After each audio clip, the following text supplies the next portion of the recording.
इनका काम स्पेस में हो रही रिसर्च को लूटना है, मगर यहाँ डॉक्टर होंग नोटिस करती है कि इस आदमी की मौत डूबने से हुई है। अब क्रू मेंबर कहते हैं कि ऐसा कैसे हो सकता है, यहाँ तो पानी के नामो निशान भी नहीं दिख रहे। इस पर डॉक्टर होंग कहती है कि मुझे भी ये समझ नहीं आ रहा कि अगर इसकी मौत रेडिएशन से हुई है तो इसकी मौत का सिम्टम्स डूबने वाला क्यों लग रहा है, जबकि स्टेशन में तो रेडिएशन फैला था। अब इस मिस्ट्री के साथ क्रू मेंबर आगे बढ़ते हैं और तब सो चैन नोटिस करता है कि रेडिएशन मीटर में रेडिएशन की कोई रीडिंग्स नजर नहीं आ रही है। इस पर कैप्टन कहता है कि शायद इस सेक्शन में रेडिएशन लीक ही ना हुआ हो। फिर सूचन कहता है कि सेक्शन के हिसाब से रेडिएशन लेवल चेंज हो सकता है, मगर बिल्कुल ही रेडिएशन का ना होना ये तो इम्पॉसिबल है। अब ये सब सुनते ही डॉक्टर सांग कहती है कि सरकार ने बेलहे स्टेशन के एक्सीडेंट की जो भी वजह बताई हो, जरूरी नहीं कि वो सच हो। यहाँ जो भी अभी तक हमें मिला है वो सब तो किसी और ही मिस्ट्री की ओर इशारा कर रहा है। फिर डॉक्टर सांग कैप्टन से भी इस बात पर ज्यादा गौर करने को कहती है, मगर कैप्टन कहता है कि अगर जरूरत होगी तो मैं उन बातों पर जरूर गौर करूंगा, मगर फिलहाल यहाँ क्या हुआ ये जानना हमारा मिशन नहीं है। अब इन सब बातों पर विचार करने के बाद वो सब कमांड सेंटर पहुंच जाती हैं और पूरे बेलहे स्टेशन की पावर को ऑन करते हैं। पावर ऑन करने के बाद डॉक्टर सांग देखती है कि कमांड सेंटर में भी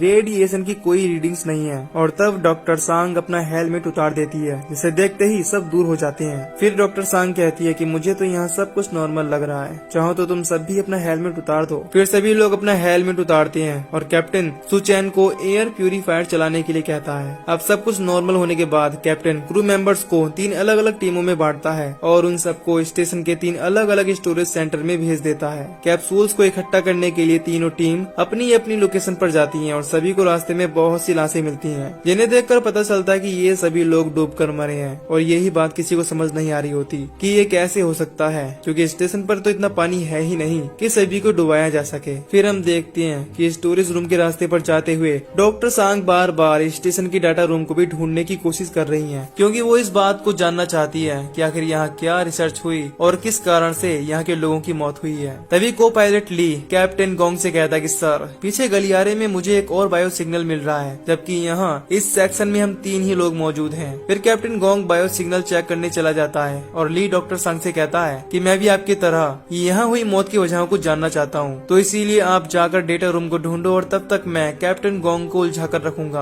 अब ली यहाँ जो भी कर रहा है ये सब उसकी चाल है, क्योंकि असल में वो RX से जुड़ा हुआ है जो कि स्पेस रिसर्च को चुराते हैं। दूसरी तरफ हम देखते हैं कि बाकी 2 टीम्स को स्टोरेज 1 और 2 में कोई भी सैंपल नहीं मिलता, वहाँ सारे कैप्सूल्स खाली होते हैं और उन्हें देखने से लग रहा है कि या तो उनसे पहले ही RX वाले सैंपल को ले गए हैं और यहाँ स्टेशन पर एक्सीडेंट के दौरान इन सभी रिसर्च को डिस्ट्रॉय कर दिया गया। अब हम देखते हैं कि सुचैन को स्टोरेज रूम में डेस्क के नीचे एक कैप्सूल दिखता है और वहाँ पर एक साइंटिस्ट की लाश भी पड़ी हुई है। सुचैन साइंटिस्ट की बॉडी पर हाथ रखकर उस कैप्सूल को खींचने की कोशिश करता है और तभी साइंटिस्ट के मुंह से एक छोटा सा वायरस निकलकर सुचैन की आंख में चला जाता है, जो कि उसे महसूस भी नहीं होता। फिर सुचैन उस कैप्सूल को निकालता है और देखता है कि वो भी खाली है। फिर हम देखते हैं कि बहुत ढूंढने के बाद भी डॉक्टर सांग को डेटा सेंटर कहीं नहीं मिलता और तब वो वापस स्टोरेज रूम की तरफ आने लगती है। दूसरी तरफ हम देखते हैं कि जब से सुचैन की आंख में वो वायरस गया है उसे बहुत पसीना आने लगा है और उसे हर तरफ स्टारफिश दिख रहे हैं और कुछ देर बाद उसकी हालत और भी गंभीर होने लगती है।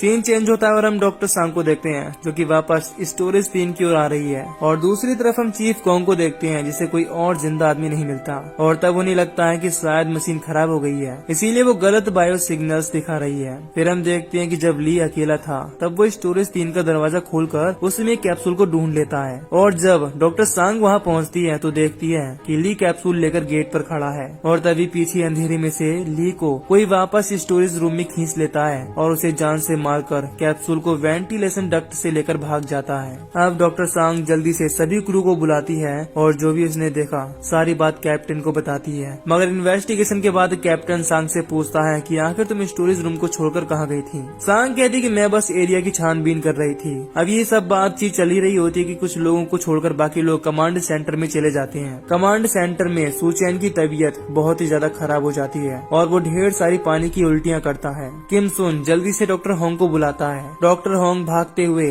जल्दी से सुचैन के पास आती है और प्रॉपर सूट पहनने के बाद सुचैन को उठाकर एक रूम में ले जाती है। सुचैन की पानी की उल्टियाँ बंद ही नहीं हो रही थी और वो अपनी बॉडी से इतना पानी निकालता है कि जितना पानी इंसान की बॉडी में